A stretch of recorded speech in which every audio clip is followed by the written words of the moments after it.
今天到了一个集神奇与诡異于一体的生物，外表看似平平无奇，仿佛盘踞在斑驳的城门旁邊的那塊老樹根。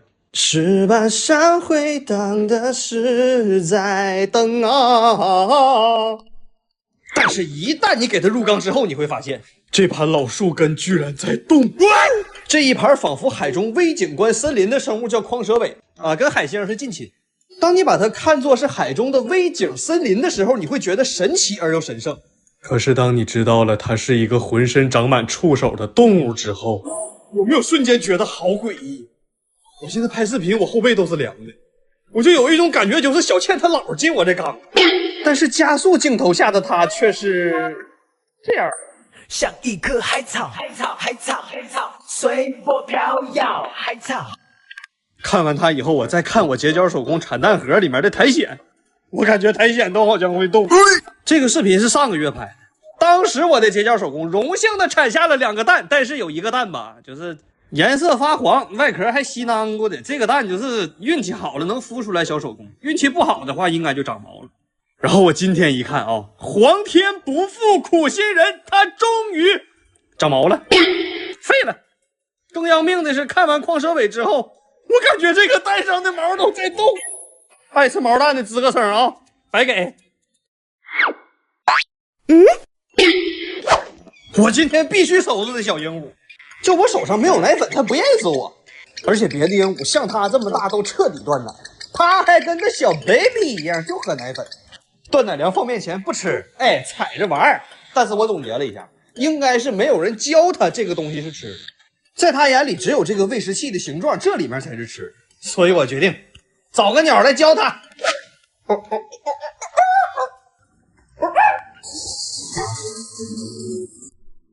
經歷了我栩栩如生的教導之後，他應該知道這個東西是能吃的了吧？What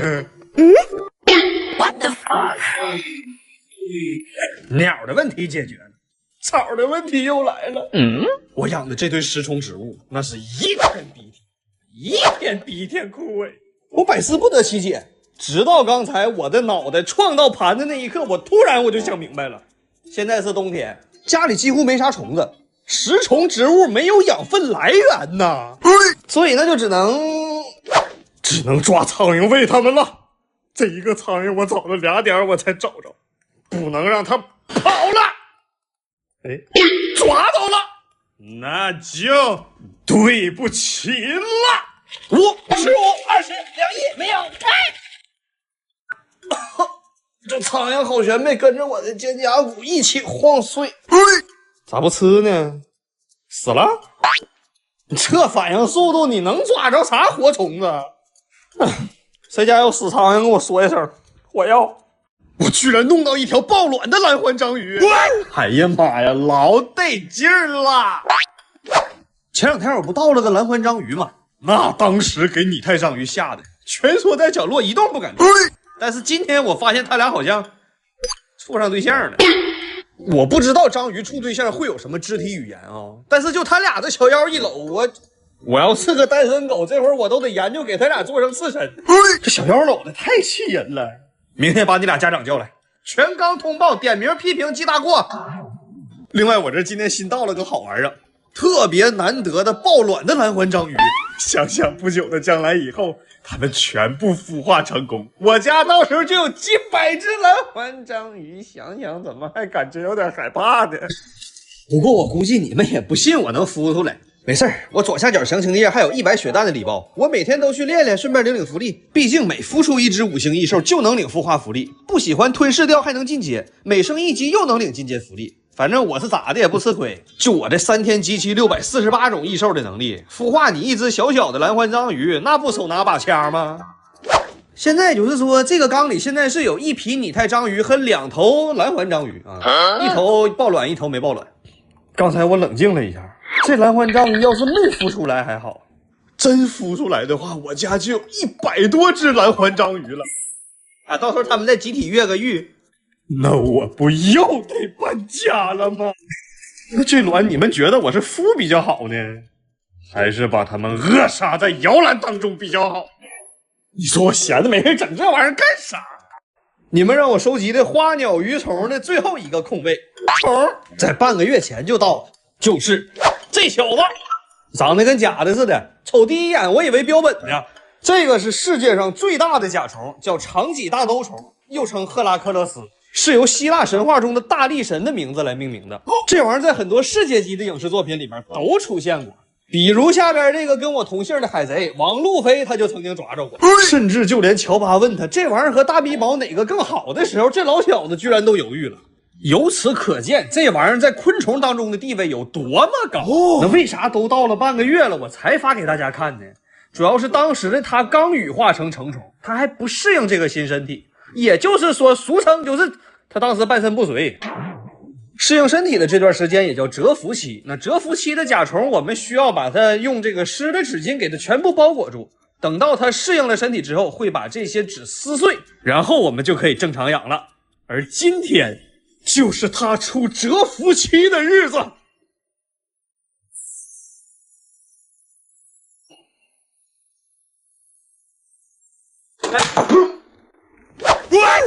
我这有两塊板摔壞了。就這樣，我精心準備的4樣盒用不了了，我決定給他訂一個更大的，在新盒到來之前，只能委屈他了。500年，桑田滄海，萬事也長滿青苔。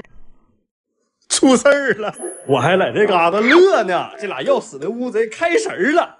突然我就聞着我旁邊有一股就是鹹魚味兒，完了我一回頭，咱就是說當時這個光景就給到了我們一個這個震驚的這種感覺。擁有着豐富死魚經驗的本人一眼就看出來，好像是藍環章魚，他身上依稀還能看出來環狀花紋呢，大小都對上了。咱家除了他沒有這麼大點的章魚。那不能啊，藍環在這個缸裡呢，缸蓋都鎖着呢，它怎麼還能瞬移出來？好像是眼粒子。哦，那它是擱這兒掉下來的？不可能啊！你們看啊，這個玻璃條子，它平時就是鎖缸用的，因為這個缸蓋後面它經常漏這麼個小縫，所以說平時這個玻璃條我就這麼一卡，這樣一來後面就沒有縫了，它怎麼可能跑出來呢？我昨天沒卡是嗎？哥，我對不起你，你放心，我指定給你厚葬了，就埋在我家院裡頭，讓你看着我每天向你懺悔。那嘎巴讓它摳不掉，是這個。哎，你們說發明鐵板魷魚那人是不是就是家裡養的章魚死地下了，然後把它搶的時候獲得的靈感？我突然反應過來一件事啊，把它埋我家院裡，那地是不是就有毒了？種出來的菜能不能也有毒啊？不行，不能買。那要是冲下水道的話，算不算投毒啊？今天給你們吃個鯡魚罐頭。我之前不是立了個養死墨魚咱們就吃鯡魚罐頭的 flag 嗎？咱們說到做到啊！你確定你要在家吃這玩意兒啊？那大冷天的我還出去拍呢，沒有那麼大味兒，你聞。你要在家吃這房子住不了人了，手機支架給你，老鐵，對不住了。有那麼大味兒嗎？這玩意兒跟我養的鯊魚拉的粑粑味兒一模一樣。我考一下，之前不是說養死2隻墨魚生吞鯡魚罐頭嗎？我養死一個烹飪一下不過分吧？我不知道加熱粑粑是什麼味兒，但指定比這玩意兒香。我们感覺加熱完更臭了呢。撒點燒烤料，麵包片給它一夾，試試啊。其實味道啊，還不錯。這個麵包的甜吶，和這個魚的透，它就完美的融合在了一起。大家有條件的，我建議你們也試試，其實真不錯，很好吃，很好吃的。它那個魚肉的口感就好像在冷水裡面泡了好多天，然後就。这是谁家把屎泼外邊的呢？不知道啊，谁呀？我新鲜烧烤给你玩吃完了，赶紧吃了，赶緊走。其實味道真有不錯，我非常建議你們也試一試。 8小時後，家人們吶，別試了。真穿吶，老大劲儿了。墨鱼在我的精心照顾之下，那活的是非常……哎，你别走哎！露馅了。这个吧，我可以解释啊。你们看这俩墨鱼，其实活的就很好。那为什么就它凉了呢？我給你們個完美的解釋啊，就墨魚這個玩意兒，它不像章魚愛鑽洞。那為什麼它死在了洞中呢？首先排除是我養死的啊，大家都知道我不可能養死魚。然後根據我多年養死魚的經驗，這個墨魚指定是自己進洞裡頭，完了就迷路了，然後它就在裡面來回撞啊，就給自己撞死了。真是一場精彩的推理啊！我相信在座的各位沒有任何一個人持反對意見。你倆看好他啊，別閒着沒事往那個洞裡走，否則他的今天就是你們的明天。哎，我就知道我一養死墨魚，一有墨魚自殺，你倆就得樂。恭喜你倆，磨牙補鈣墨魚骨庫存加1。剛才那個加上冰箱裡這倆，你倆鳥有3個墨魚骨，你倆多闊，跑啥呀？別怕，你倆很安全。我目前為止只養死過1隻鳥。然後再說一下啊，我家這個能擬態成各種動物的擬態章魚最近是拍不了了，它就是又擬態成一個死章魚了。完了啥時候能擬態成個活的我也不太清楚，主要是這玩意兒現在買不着了。這咋又拉絲兒了呢？鯊魚是血，那它愛吃東北血腸嗎？今天測試一下鯊魚對血腥味的敏感程度，首先試一下魚血。咋沒反應呢？咱家鯊魚沒長鼻子？嘿，開始找了。紀錄片不曾欺我呀，這點魚血能讓他這麼激動。我一會兒去趟菜市場買點咱東北的大血腸，這玩意兒鯊魚要是愛吃，那可好玩了。那個血腸少嘎點行不？拿回家餵寵物了。我餵鯊魚。鯊魚還吃這個？那試試。這個血腸我還特意問了，沒加任何蔥薑蒜什麼調料，它就是豬血、水還有鹽。再把這個腸給它去了，鯊魚吃下去保證是沒問題的。你們幾個準備好做一隻純正地道的東北鯊魚沒？好，我們能看到血腸落在了場地的中央。1號鯊魚運氣回頭吃下了血腸，此番操作可謂是蕩氣回腸。哎，他吐了，吐完了又吐了，吐完了又吃了，吃完了又吐了。看來這位選手想吃血腸的心不是很堅定啊。此時吸盤鯊選手竟然吃掉了他所有吐掉的血腸，不愧是光靠撿剩飯就能長得比鯊魚還大的吸盤鯊。不過想想也是，沒聽說誰家鯊魚是吃豬肉長大的，還吃你的魚吧。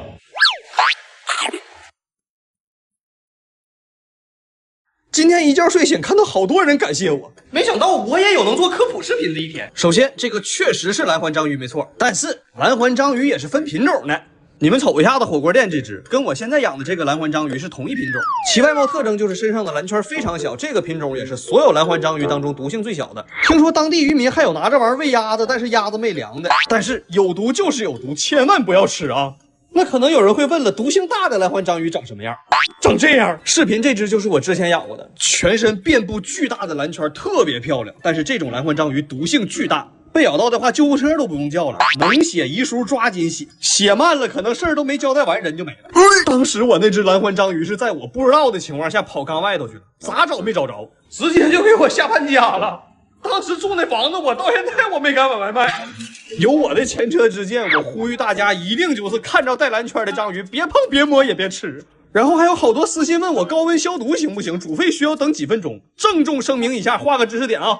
藍環章魚毒素屬河豚毒素，眾所周知，河豚毒素是高溫無法分解的，所以大家都要好好活着，不要嘗試。哎，如果說過年大家非要吃點不一樣的東西，比如咱們臉盆那麼大的帝王蟹啊，10來斤的大龍蝦，以上那些東西，大家在吃之前呢，先發過來給我鑑定一下子啊，要實物不要圖片啊，圖片鑑定是不準的。完了就是它有沒有毒，能不能吃，我先給你們鑑定一下子。為了大家的生命安全，就是這種小事我非常樂意啊。我這眼淚都從嘴角流出來了。我今天有網友要求實測一下毒性低的藍環章魚毒性強不強。你倒是把我夾子鬆開啊！拍視頻的大哥，給你不要了。他咬的這只螃蟹現在應該已經涼了，拿來吧你。然後把這螃蟹分成3份，分別餵給其他螃蟹、蟑螂還有蟋蟀，把它們放在黑暗點的地方，刺激進食。半個小時。螃蟹已經徹底涼透了，蟑螂還是活蹦亂跳的，但是蟋蟀可以明顯的看到它的神經已經被麻痹，有點半身不遂了。那還去吧。沒想到螃蟹竟然比蟲子先涼，我覺得是因為章魚本身它的捕獵對象就是螃蟹和蝦這種甲殼類動物，它的毒液肯定对這種動物有針對性的奇效。我們再去看看蟲子。1個小時過去了，蟋蟀已經徹底涼透了，其中一只蟑螂只是行動上有點遲緩，而另一只蟑螂，這是吐血了。5個小時過去了，蟑螂也徹徹底底涼透了。所以，即便是毒性最小的那個品種的藍環章魚，也至少有個蟑螂药級別的毒性。千萬別覺得5小時的蟑螂藥毒性低，這是我之前用毒性大的蓝環做的測試，蟑螂半個小時之後才嘎的。所以不是藍環不夠毒，還是小强們太強了。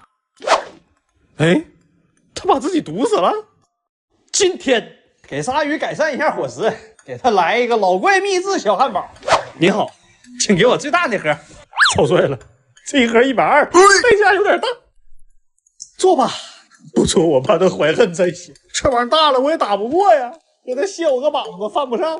扒好的大蝦再給他往上一夾，海鮮版的三文魚肉夾饃就做好了。切下來的邊角料餵螳螂蝦。你咋刺殺之前都得吹2下呢？我去，一拳給打漏了。哥，另外那個魚肉吧，就是咱不是非得必要給它打成魚丸才能吃啊，就直接吃就可以了。另外蛋不蛋，我給你蘸點海水啊。餵鯊魚，咱這手藝行不？落水都不散，這就是蝦油和魚油的完美。你把嘴給我撒開，那是給你的嗎？還好我技高一籌，多做了幾個，要不然這個小玩意兒它，你膽是真肥呀，這你都敢搶？最後一塊檸檬沙到現在沒吃着呢啊！來，出來了，給我猛撂一跤來！最後。當然不能忘了這隻我親手孵化、茁壯成長，並且有一天要成為殺人王的男魚。鯊魚王的男人，你看你咋還挑食呢？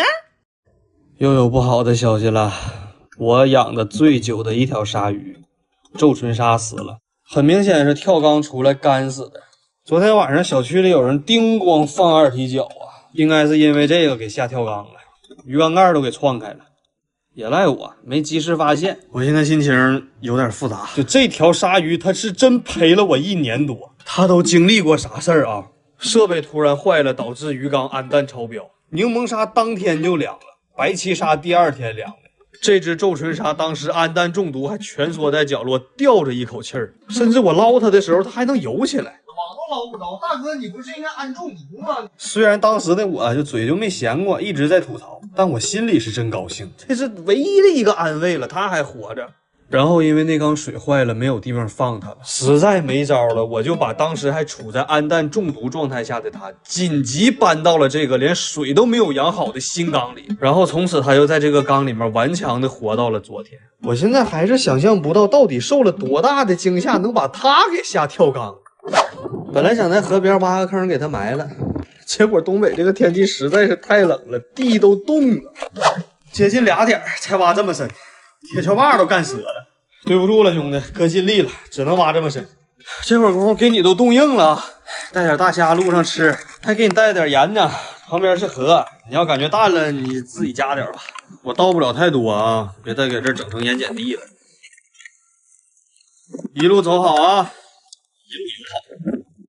到了條新鯊魚，你們猜猜是啥？新皺唇鯊。朋友擔心我觸缸生情，加急空運來的，80多斤，這種朋友可交，還送倆暖水袋。老天保佑一定要活着啊！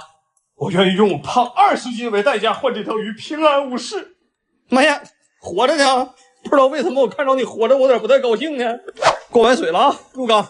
下回你們看我視頻，要是發現我臉圓了，請不要在底下評論告訴我。上一隻皺唇鯊就是擱這個口跳出來乾死的，你就擱這兒進去吧。希望你這輩子都不要走回頭路。狀態倒是挺好，就是有點瘦。完了，他入缸以後，我發現藍環章魚狀態有點不太對勁兒。你搁那兒撓啥呢？瞅着鯊魚你頭皮刺撓啊！哥們兒跟我說箱子裡還帶了個小禮物，2海螺還特意裝個袋兒，但我瞅着怎麼眼熟呢？查着了，可以說是一模一樣，所以它是鸡心螺。完，屏幕碎了。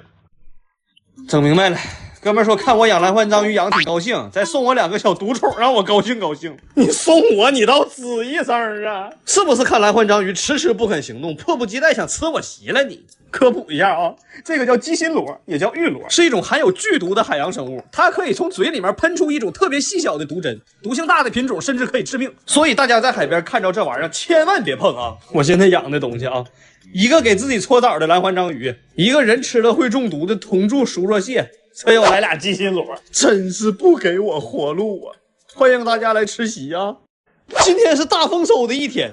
到了一只袋裡加了麻藥的海水河豚，估計是怕運輸過程中它的小牙把袋給咬破。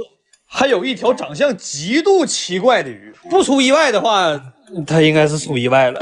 重點是他送了我一只帝王蟹，像我這麼大方又愛寵物的人，那必須給我家寵物吃它的一条腿，有腿其實就不錯了，要啥自行車？先餵螳螂蝦，等一會兒螳螂蝦吃剩的食物，我願稱之為東南亞風情蝦蛄手錘龍蝦丸。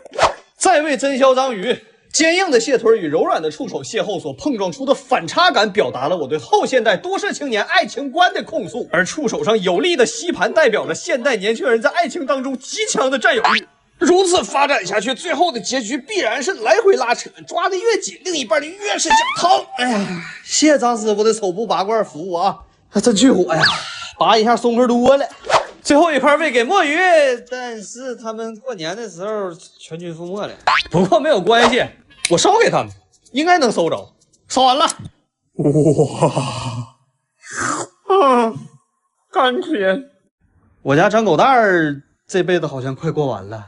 他之前胃口比鯊魚還要好，可是現在無論是他愛吃的海蝦、螃蟹，甚至是鮑魚，都是直接推開，什麼也吃不下。章魚的壽命普遍都很短，這個品種的壽命只有幾個月到1年多。算算日子，從去年的6月7號來我家，現在也有9個多月了。我現在心情又有點複雜了，因為你好像是我第一只養到壽終正寢的海洋動物。其實张狗蛋應該不算白活啊，不僅趕上了4年1次的世界杯，還以100%的錯誤率預測了全程，堪稱保羅之敵呀。總而言之吧，我得厚葬他。就在我給他買的小房子到貨的這一天，他走了，1天不差。那就好好告個別吧。我還給他做了個獎牌，以此來感謝他在我手裡活到死的不易。給你買了點剛斷氣的螃蟹，留着路上吃啊，兄弟。不是哥抠舍不得给你買活的，我主要怕買活的吧，那螃蟹再给你吃了。又来到了这个熟悉的河邊，幾個月前去世的周春沙就埋在這個地方。當時挖土挖到斷的那個鐵鍬把還在這兒，鐵鍬頭子應該是讓人撿走了。我在附近重新挖個坑，讓他們做鄰居。因為他活着的時候，章魚缸就是在鯊魚缸旁邊的。你說你一輩子在我這兒也沒混着個對象，我連你是公母都不知道。頭七的時候我給你燒一包魷魚絲吧，那裡頭公母都有，到你自己挑。埋完了，我給周春沙也填了一把新土。夏天的時候河水應該會漲上來，到時候你倆愛去哪去哪吧。走了，保重。波妞，你們還記得嗎？網傳它有2種原型，我最喜歡的是元鰭魚。又網傳元鰭魚長大後巨醜無比，但是我用了1年的時間，找了20多家漁場，斥巨資找到了終身可愛體元鰭魚。不僅不會變醜，每一隻還會變色呢。再看它們肚子上的牙印，這不是嘴啊，而是元鰭魚標配的吸盤。而且這小玩意兒還有一點特別怪，幾乎所有魚的眼睛都長在臉頰的兩側，但它的綠豆小眼那是板板正正的像正臉。他的表情除了沒有鼻子以外，跟人是一樣的。害羞不讓瞅，每天就知道往缸上一吸，然後就開始晃悠。好懸沒給自己換個跟頭。如果大家認為他們只會賣萌，那就錯了。擁有變色偽裝和吸附物體2個技能的他們，個個都是伏擊高手。他們的進階之路就像我左下角這款坤坤快跑，玩起來特別粘手。選個孵蛋開局，後面 buff 還能無限疊加，2分鐘3局，3天就過200關了。膩了還有其他玩法，真的解壓！快來點擊即玩。我發現這玩意兒瞅到蝦對眼上，而且你們看它那小腿，一個有表情而且會笑的魚，這誰能受得了？就是準頭差了點，沒事，可愛就行。另外這20條小家伙屬於冷水魚，我這有台冷水機，24小時給他們制冷，都把手指頭。有的時候也會發生魚缸上霜這種尷尬的情況，不過擦掉就好了。不錯。我去，事情是這樣的。走。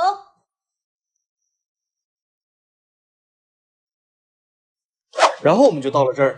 他聽說這個山體水庫裡面有幾十斤的大青魚，一定要釣起來拍給粉絲看。但是有一個問題，它不會釣。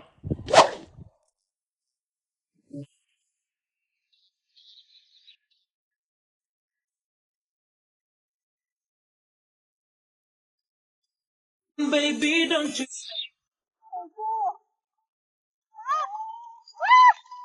我去，爽吗？什么大劲儿啊！我先帮你把着点。不，没事，我夹住了。用我教给你那个造型来，卡脚，半蹲，手抱。这条老大了，你看。绷住！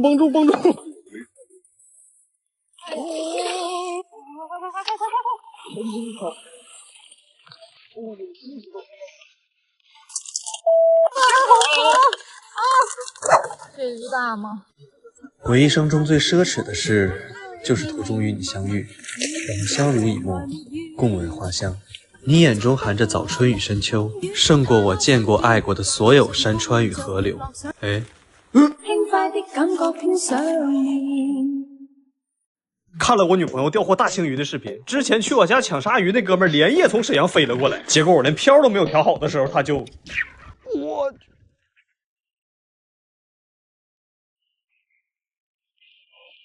這個有點大，我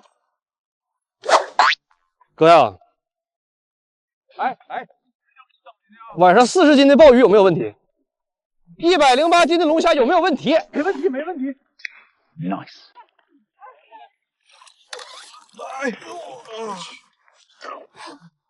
哎呀，他被你釣到的這個行為，他好像想吐。我看着你抄魚，我就想吐。咱44的角度。我去200了。有船嗎？陪我釣魚的都中魚了，這我得加油啊！其實就是釣這種幾十斤到上百斤的魚啊，大家不用過分緊張，因為只要我們自身的這個實力夠強硬，這個魚一定是拉不過我們。你看，我就說嘛，幾十斤的魚根本沒有什麼力量。我去！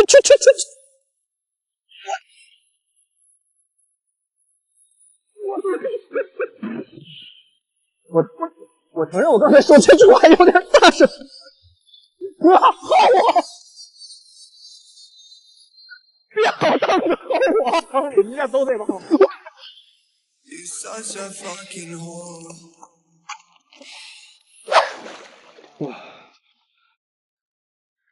我去！我承認我剛才說他沒勁兒，屬實我動靜有點大。我去！哥，錯了。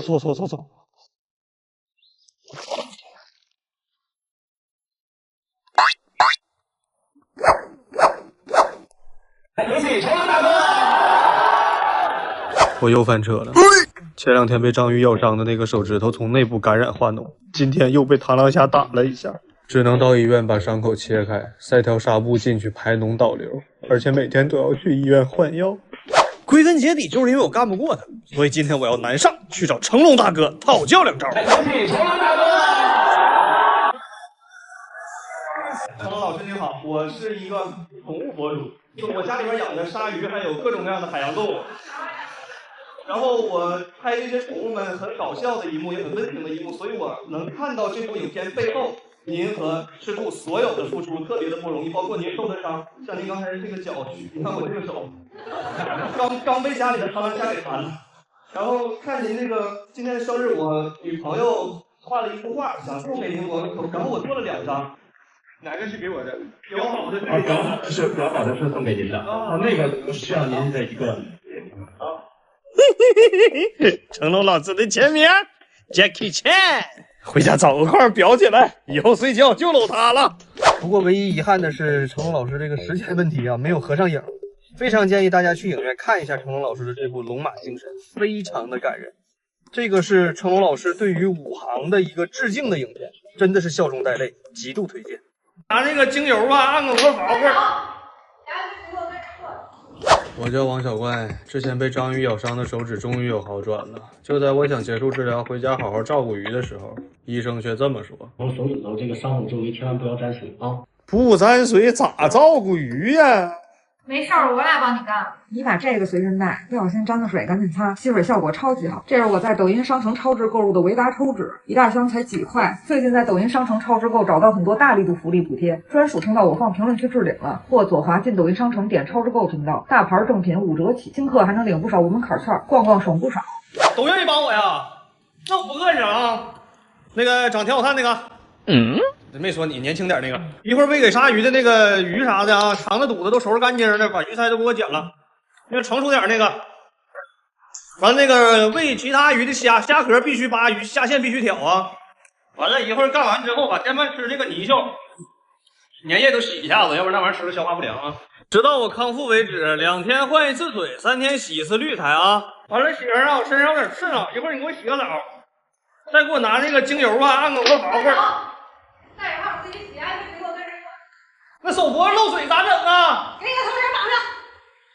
什么玩意儿？回家给你打饭。去年的这个时候，我弄了这个超大鲨鱼缸，而今年我腾出了一个房间，准备养2种非常奇特的陆地宠物，正所謂兵馬未動。高興啊！萬萬沒想到，驛站的工作人員直接一句話給我幹懵逼了。我鼻子等你了。這大姐看我來取快遞都喜笑顏開的。我這是屋裡沒找完呢，看看。啊。這把一堆，肯定都是你，差一肯定也是你的。草率了，家人們吶！我沒尋思這倆玩意兒需要這麼些飼養設備和食物啊。這下又得多騰出來一個房間放這玩意兒。不過無所謂，有句俗話說得好，既來之，那你就別掙巴了，消停癮子。為了這2種寵物，我已經下血本了，不在乎多點。架子做完了，過幾天訂的玻璃一到，咔咔咔咔往這上一安，就算完工，到時候就能把動物接回來了。大家能不能猜到這2種動物是啥？提示一下，其中一種喜歡群居，而另一種喜歡跳。如果說龍這種生物真實存在的話，那它一定長這樣。沒錯，我又搞龍漫了。新龍漫到家一定要安排一個安全檢查。這小玩意基本上會掉下來的，所以要檢查一下龍漫肚子裡是否有魚鈎，如果有，那指定養不活。先生您好，請配合安檢。肚子裡有魚鈎、打火機、充電寶、手機、手提電腦等電子設備，請單獨吐出來，謝謝配合。瞅這樣肚裡是沒有魚鈎，但是也不能掉以輕心，因為龍漫這個東西極難開食，甚至一條吃食的龍漫比不吃食的龍漫價格能高出5倍之多。你就萬萬沒想到殺出來個我媽。前幾天我去浙江釣魚的時候，我媽在家幫我照顧魚，結果在即將返程的時候，我看着她發了個視頻，龍漫開食了。不，那怎麼的這麼難開口的東西，咋就你餵就吃呢？我覺得呀，它呀，比你小時候啊好伺候多了。你小時候那真是追着後屁股，從早上能餵到中午。那個，看來我媽比我更適合養魚，但我肯定更適合孵蛋。不信你點左下角拉到底部進去，開局先給您孵顆蛋，看你能孵出來豬還是龍還是猩猩。我上來就孵了條龍，又吞了隻豬，現在已經250幾，還領到了一個意外福利，這山海經保真。另外，之前答應送大家的鯊魚牙飾品，由我心靈手巧的母親親自製作。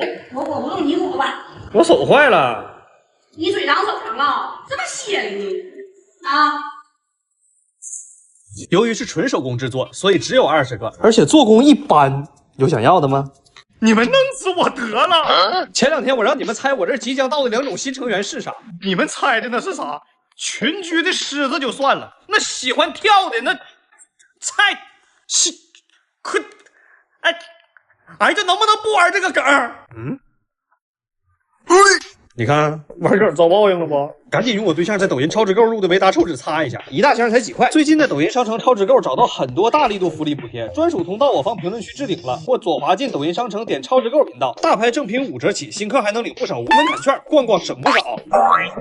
這倆玩意兒要光在我頭上拉屎也就算了，他們居然還用我的項鏈抹嘴，實在沒轍了，給咱倆專門買個項鏈抹嘴玩吧。姐啊，你這有沒有就是那種鍍金的，完了做的跟真金一模一樣的，而且很便宜的項鏈？不行，你上隔壁那2人店去看看去。哎，我聽你說話這聲咋那麼像養啥死那小子呢？要就要吧，我確實是沒臉給你倆去買項鏈了。然後送給粉絲的鯊魚牙飾品已經打包好，準備發走了。這次沒得到的別罵我，畢竟鯊魚還在這兒，它還能掉牙嘛，是不是？聽到沒？說你呢，那牙趕緊掉。粉絲們都等着呢，群居的新成員終於到了。這盒也太簡陋了，一共5隻，這玩意有點臭啊。由於它們斷奶之前還很脆弱，所以要先在保溫箱裡面飼養。那麼它們的真面目是虎猛，也叫貓鼬。獅子王里面教辛巴吃虫子，以及站在最前面嘚了吧走的那个丁满，原型就是他。一共到了2亩3公，正好是一个小的母系社会种群。其中最大的那只有点特殊，而且很励志。它的前爪先天性的罗圈腿加内八，然後被母親棄養，就親媽不要它了，是繁殖場的人工給餵養長大的。我當時聽完我就說你給我拿來吧，我特別欣賞這種堅強的小家伙。雖然它爬行的時候確實是羅圈腿，但它站起來的時候前爪自然往中間放那個小樣，比正常狐獴還招人喜歡。由於狐獴是具有社會行為的群居類動物，我耗時半個月為它們準備了一個超大的飼養環境。別說養它們了，養我空間都夠了。由於它們的前爪非常靈活，我還特意設置了防止它們開門的門鎖。我鎖好像裝反了。就這個門鎖設計的初衷是防止動物自己學會開門完了出去，但是應該鑰匙孔朝裡呀。你這說白了，我在外邊咔我一鎖，人家擱裡頭嘣一轉就打開了。你這哪天鑰匙一丟，裡面他咔的一鎖，我算徹底進不去了。那這鎖是防動物的還是防我的？開玩笑，這實際上就是我非常就是在乎咱家動物的隱私這一塊啊。完了就是給他們一個反鎖我的機會。可能到時候我進門我都得敲門啥的了，整不好。我給你們看一下新到的狐獴有多招人煩。就往你身上呼啊，那熱的呼，軟吧唧當毛的呼的，那個小肉墊就踩你，那個小舌頭就舔你，一點邊界感都沒有啊！我真後悔養這玩意兒了，太煩人了，哎呀，好難受。不僅如此，還有更讓人接受不了的。他們現在沒斷奶，我得每天給他們沖奶粉喝啊，這都無所謂，舉手之勞嘛。重點是他們喝那個羊奶粉膻的糊的，我喝不慣那個味兒。就他吃那個玩意兒跟你都不對口，你說這玩意兒以後你們怎麼能玩到一塊去？要光是品味不同也就算了，他還干涉我正常飲食，下午就搁這一頓扒拉這個食盆子，我就為了等他周翻食盆子那一瞬間好好嘲笑他一下，我等了8點他都沒周翻，導致我錯過了吃飯的時間，現在喝的胃疼。最讓我接受不了的就是這玩意兒完全不在意自己形象，那得瓶奶吨就是喝。你們瞅現在這肚子喝的，我告訴他多少遍了，羊奶那玩意兒胖人不能老喝，他就是不信。就這麼一種除了可愛之外一無是處的動物，我再也不養了，這玩意兒太煩人了。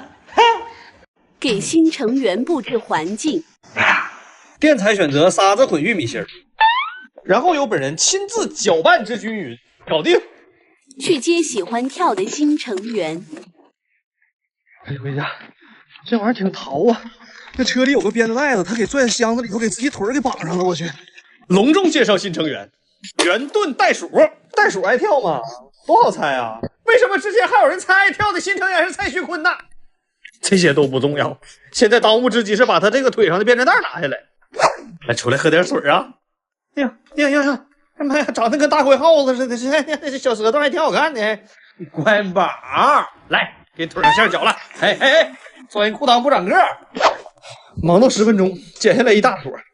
哎，對，你自己往下整整。我先復刻蛋，主要最近假期有活動，點左下角就能領100鮮靈蛋。這種蛋每顆都能孵出5星光暗一獸，不用吞噬就能直升200，隨便吞噬蜘蛛還能進階到500，稱霸蠻荒也就20分鐘的事兒。你先整整啊，搞定！聲東擊西，還得是我。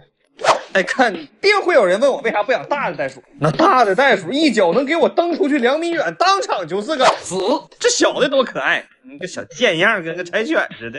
不僅能隨便摸，還能隨便抱。有你是我的福氣，有你是我的福氣，怎麼的？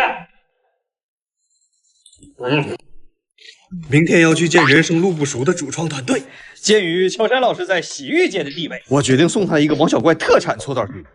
我去，我還是開車去吧。坐高鐵的話，我感覺這玩意兒連安檢都過不了。再給他放鞋盒裡，我非常期待喬杉老師打開那一瞬間的表情。喬杉老師你好，從小我就是你粉絲。我初中那會兒就是看見愛笑會議室美女我都不吃飯，賊下飯。一導你好，你好。我高中那會兒特別愛看你，萬萬沒想到我長這麼大個全是人工長，美女我都不看，賊下飯。范成老師你好，你好。您長得真帥，長得就下飯。這下飯。真好吃啊！怪不得你當不了演員。邱老師還給你帶了個禮物。哎呀，真是太可惜哈。您的那個搓澡的那個片段呢，我記憶猶新。您看這個，我感覺就是這個比那個過癮。您這樣，您趴這兒，我給你試驗一下。來。我家鯊魚團滅了，前幾天去看乔杉老師的那一晚，走之前我餵的鯊魚。然后第二天，我媽凌晨給我打電話，叫我起床，並給我發了這條視頻，說這鯊魚好像吐了。然後這一宿沒人管，導致缸裡面氨氮超標，水質崩塌。發現的時候，黑鰭鯊已經死了，檸檬鯊和皺唇鯊也在幾個小時之後陸續因為缺氧而死。等我趕回家的時候，水已經是這樣了，其他的魚基本就剩一口氣兒了。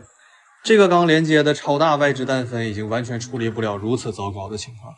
我現在能做的就只有把所有的魚撈出來，拿到朋友家的海缸去，因為這樣他們才有可能活命。又來到這個河邊了，沒想到這次一下要買這麼多魚。咱上回是買這兒了吗？記不住了呀，这全是草。哎，我你这鱼是搁河裡钓的不？这河里有这么大魚呢还？哎呀，他是挖野菜的。这鱼卖不卖？俺家养那鸡呀，吃了我也埋了，扔了吧，完叫人家叼去了，或者是叫狗爬了。2,000 years later。小伙，你埋吧，我去挖菜去了。来，这老太太从村长家的猪羔子拉稀，到老张家的养鸡场得鸡瘟，隔壁家的老母鸡不下蛋，说到村东头老张家的儿媳妇要闹离婚。这咋这么多话呢？哎，好好告个別吧。你們說鯊魚這玩意兒也怪，上一次氨氮中毒死鯊魚那回是我要搬家了，正愁鯊魚怎麼辦。這回是真鯊科的鯊魚11月份入保，我正愁怎麼辦證的時候，他們集體陣亡。本來打算證要是辦不來的話，就送到沈陽或者大連的海洋館去，我閒着沒人還能看看它。以前鬧心的時候就坐在這缸前面看看鯊魚，現在看這個缸空落落的，心裡更難受。鯊魚因為要變成保護動物了，肯定是養不了了。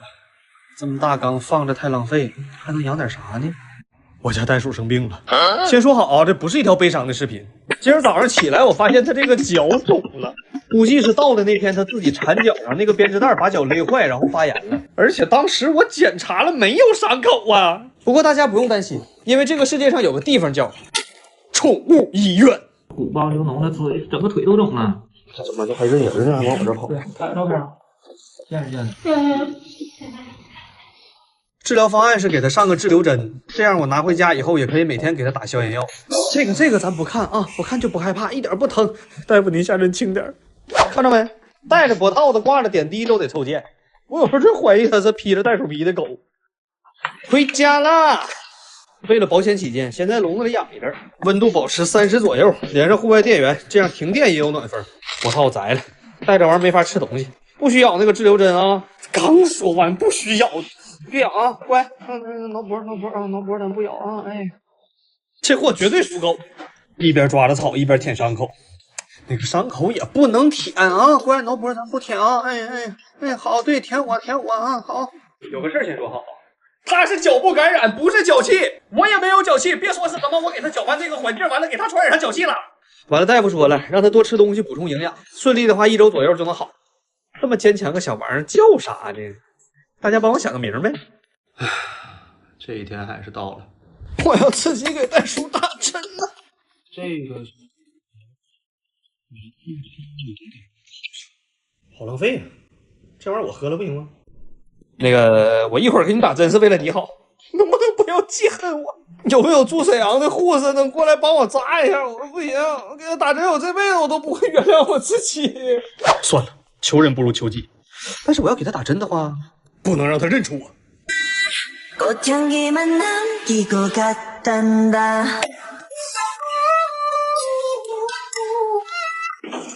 哎，是哪一位要打針啊？哦喲，小東西蠻可愛的嘛。啊，過來正好你主任不在，給你打個針啊。哎，別叫啊，你主任現在沒有功夫搭理你啊，他正在玩我左下角遊戲上頭的呢，裡面的高級坐騎可比你都酷多了。現在進我左下角專屬註冊鏈接，上線就送10億鑽石，商城坐騎裝備隨便買，1刀小跟破上風，3刀手裡接主中啊！而且下載註冊就能參加領蘋果 Pro Max 活動，下次再有機會不知道什麼時候了，趕緊衝起來啊，家人們！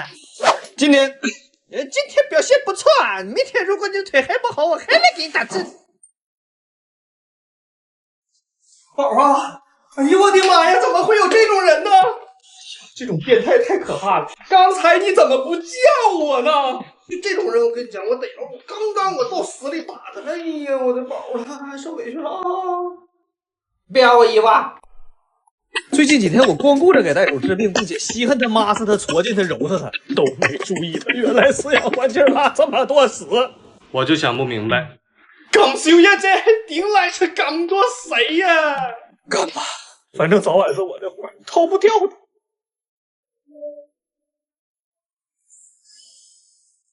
我一会兒高低教明白這小犊子咋定點拉屎。先喝一個我在抖音商城買的加多寶涼茶去火。抖音左滑進入商城，進入品牌馆，點擊大牌試用，大牌好物9塊9起，包郵試。定點拉屎教程開始。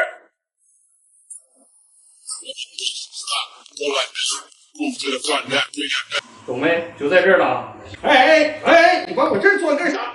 你待的挺愜意呀。用不用我再給你餵點奶？你先出來，來，記住要上廁所的時候你就跳上來。然後轉身，哎，就這樣式的，然後你就拉就完事了，能不能懂？哎，你怎麼又往这裡頭鑽呢？出來没教會。小內巴作為我家最大的狐獴，那可是起到了老大哥般的帶頭作用。哎，眼死沒空淨。比如他吃断奶糧，其他小的就跟他吃断奶粮；比如他會站着，其他小的就跟他站着。就他真的在教这些小的一些非常有用的生存技能，但是这壞的也教。你就比如他睡覺，都跟着我内八哥睡這個水盆裡，甚至還睡便盆裡。就比如他拉屎，那小的之前有學會在便盆裡拉的，後來讓他教的全在角落裡隨地大小便，甚至還有往牆上呼的。再我給你們講一下狐獴的種群機制。狐獴的種群是由唯一的一個女王，至少一個的雌性保姆，以及至少一個的捕獵獵手啊、工兵啊，以及放炮，反正幹雜活的全是公的。我先餵點奶，然後再分一下公母。跟我内八哥智商這一塊，我是比較佩服的啊。想出來喝奶，挠牆。哎，我就知道那小的得跟你學挠牆。你快喝吧，我還要去逛新大陸呢。開局就能自選文明，獲得對應怪獸吞噬變異一條龍服務。我選的東方異獸相柳馬上就要跟西方九頭蛇開戰了，到時候看我一招秒殺北歐眾神，福利直接進袋兒。這個是公的，這個是母的，這個是尿尿。我家狐獴絕對是哈士奇專師，就這個水平架，一天得周翻3次。那周翻以後是挠水瓶的挠水瓶，啃腳的啃腳，旁邊還有一個研究西門鎖的。每天給他們收拾箱子，給我累虛了，所以我決定給他們搬家，去探索你們的新家吧。那後頭那小窩給你們新買的，晚上一躺稀軟乎、舒服於桌的。我本來以為大環境能有效消耗他們的精力，結果2小時之後，那個稀軟乎的新窩裡所有線頭子全被他們給扯出來了。這飲水器還有乾咬不合給人洗頭的。最可氣的就是這個小內巴，他自己不小心跳出來一回之後，開始教所有的狐獴怎麼往出跳。目前已經有1隻學會了。不行，絕對不能讓他們這麼來去自如。我得找個東西給他們下注了。我記得小時候看《動物世界》說，狐獴最害怕的是來自於空中的猛禽，特別是鷹。這不巧了嗎？我家正好養了一隻鷹。合計啥呢？鷹是保護動物，也打我臉。好不好使就看你了啊！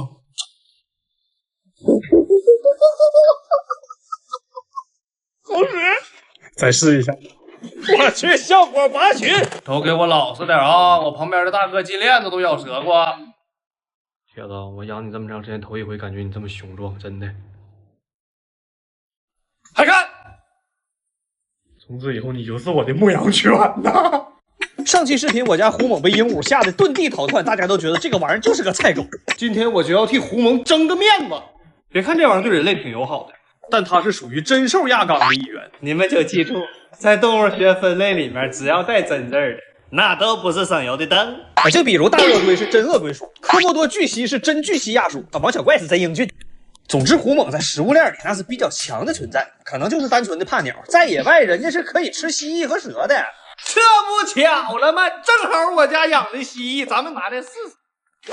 讓我看看今天拿什麼顏色的蜥蜴去做實驗呢？就你了，白色大香腸。讓我們見識一下黑眼圈尖臉萌跟白色四角大香腸能碰撞出怎麼樣的火花。其實這純白四角大肉腸比那黄色呆毛小鸚鵡大很多，但是狐獴就是不怕它，甚至有一種躍躍欲試的好奇心。我不敢試了，我怕它咬我的纯白肉肠子。有個好玩的，拿玩具蛇做實驗吧，真蛇我怕你们看着那一瞬間撇出手机的速度都能超越光速，也不知道它是真的不怕蛇还是真的不怕玩具蛇。要不得先拿真蛇試试，正好我家有。我的陆地动物园今天又添一对新宠，但是它凌晨4点到的。雪地松鼠，毛色最漂亮的松鼠之一。这个是母的，公的过会儿到。如此灵动的小家伙真是可爱又温顺。个屁呀！上来就咬我一口。刚才镜头没拍着，大致情况是这样的。对向司机给我打电话了，公的马上到，但我有点熬不住了。整包咖啡顶一下，我最爱的连咖啡终于有活动了，0.9元就能在超值购享美式刷脂黑咖啡。抖音商城超值购补贴力度大，专属通道放评論區置頂了，或左滑進抖音商城點超值購頻道省不少，新客還能領不少無門檻券。公的到了，這隻性格特別溫順，為了這倆小玩意兒，我可謂是做足了萬全的準備，甚至我還給他倆買了棵樹的標本，好臭，換一根，果然樹還是有皮好看。玻璃膠乾透以後就可以把樹放裡，然後布置他們的新家了。這公的進去以後給那母的摁那兒一頓搓進，而且我驚喜的發現，這母的被公的搓進完之後，它居然讓我碰了。既然你沒脾氣了呢，我就好軟，好滑，好舒服。哎，又咬我。有人要胡蒙沒？白給，還白送你豪華飼養設備一套。回家我給你磕倆頭。你別跟着我！前幾天他們不是把窩的線頭子全給扯出來了嗎？今天開始掏棉花了，而且還每天把水盆打翻3次，那打翻的時間段比我飯點都準。打翻了就在那玩，玩渴了就努個大眼珠子，飢渴難耐的看着我。水盆浮好了就喝，喝飽了以後接着打翻，接着玩，就整這麼一堆非洲草原哈士奇在家，誰家能得難呢？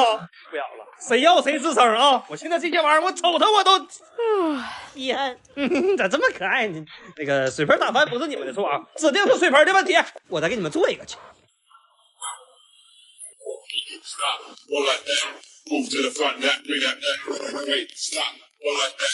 搞定！老公，你咋啥活都会呢？你太厲害了！话题带那份最初的情懷。來吧，底座純鐵的，看看這回誰還走得動。胡蒙這玩意兒好玩是好玩，就是有時候不咋愛乾淨。我家這母松鼠就特別愛乾淨，每次喝完奶以後都要擦嘴。公的松鼠更愛乾淨，每回喝完奶都拿母松鼠擦嘴。夏天真的是一個很容易讓人犯困的季節。打哈欠這事兒不只能同空間同品種傳染，甚至能跨越空間無視物種的傳染。我都傳染了。看到這兒是不是已經有打哈欠的了？動物們的睡姿那更是千奇百態，有舉手投降翻白眼型的，還有睡成太極型的，還有睡得秀我一臉型的。這糟心，這倆玩意兒是不是在我屋安監控呢？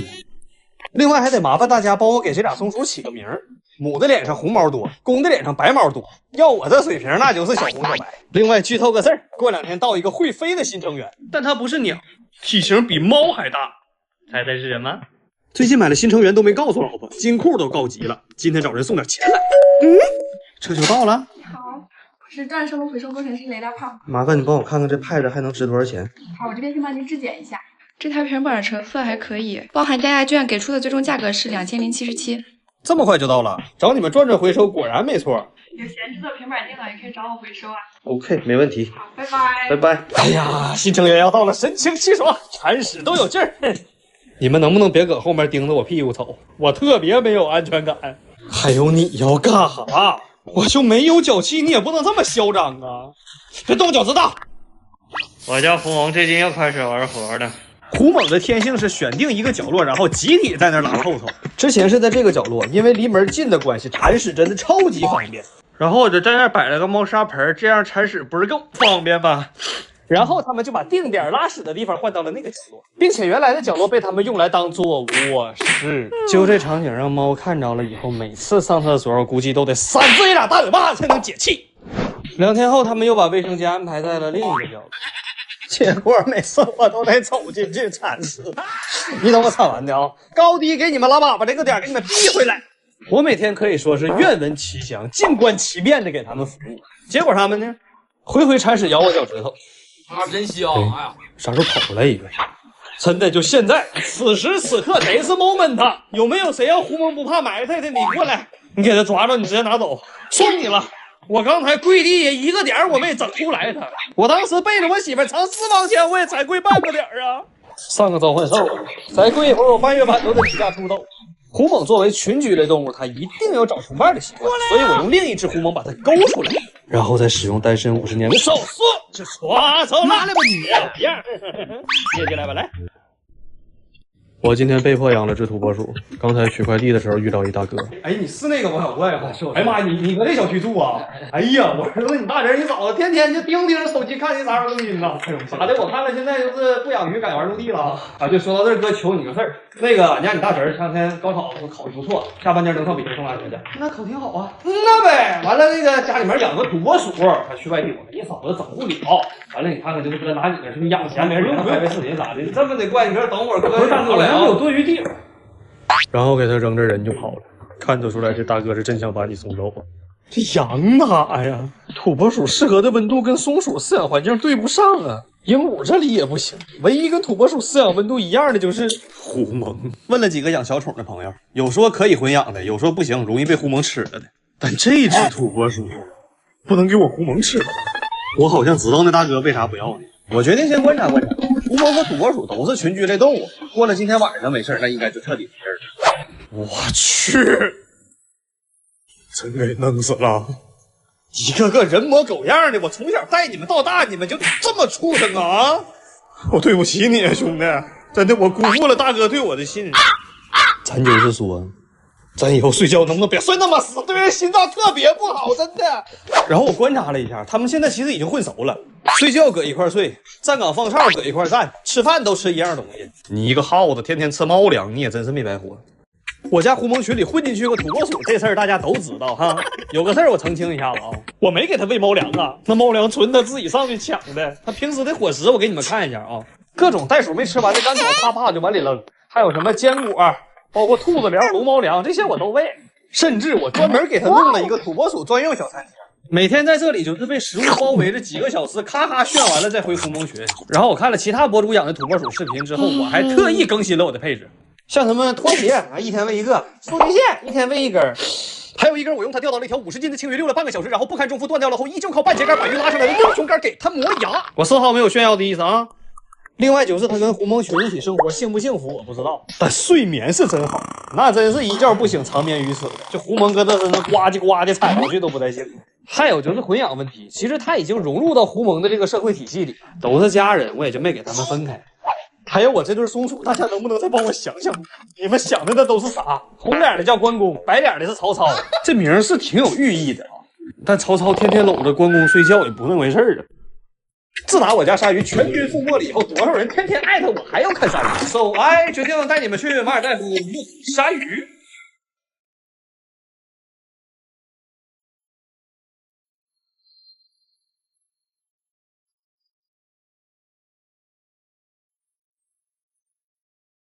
這棟房子就是我們馬代之行的入住酒店，得天獨厚的環境，它面前是一片大海，而且我驚奇的發現門口的海裡居然就有黑吉打。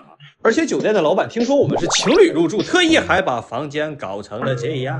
接下來幾天的活動包括浮潛、各種海釣以及體驗馬代的風土人情。別着急啊，你等我慢慢更新，老鼻子素材了。而且這個島還是海龜的出生地，不過我們來的季節不太對，只能看到海龜蛋殼，但據說浮潛能看到海龜。哪天哥們兒給你們潛一把。原住民大哥聽說我特別喜歡海魚之後，興高采烈地拿出了冰箱裡的金槍魚肉，往水裡撇，說給我吸引個好玩的過來看。這一了糊糊的就往水裡扔，我心疼的我都想下去當水节了。我去，超大魔鬼魚！他說的就是這玩意兒嗎？目測一展2億以上，這個國內得賣多少錢呢？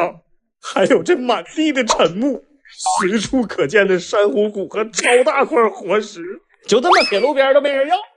不看這玩意兒了，再看能氣死。等我給你們更新生物啊！哇，這嘎達居然能釣着泰坦炮彈！完了，咱們也是給比。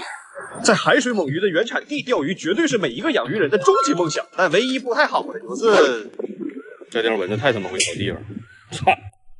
這個是我們今天的非常哇塞的釣魚艇，以及非常帥氣的船長，以及也行超哥。今天要专门去挑战巨物，看看能钓到多少鱼。有你我太放心了。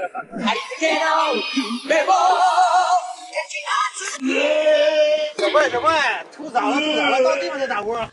小小的晕船并不能否認我的釣魚實力，今天我必定是整條船上最亮的仔。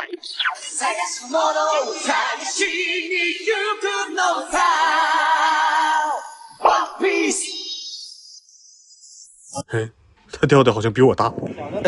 Captain, lend me your fishing rod, please. OK。船长的竿是好，这就属于高人的法力。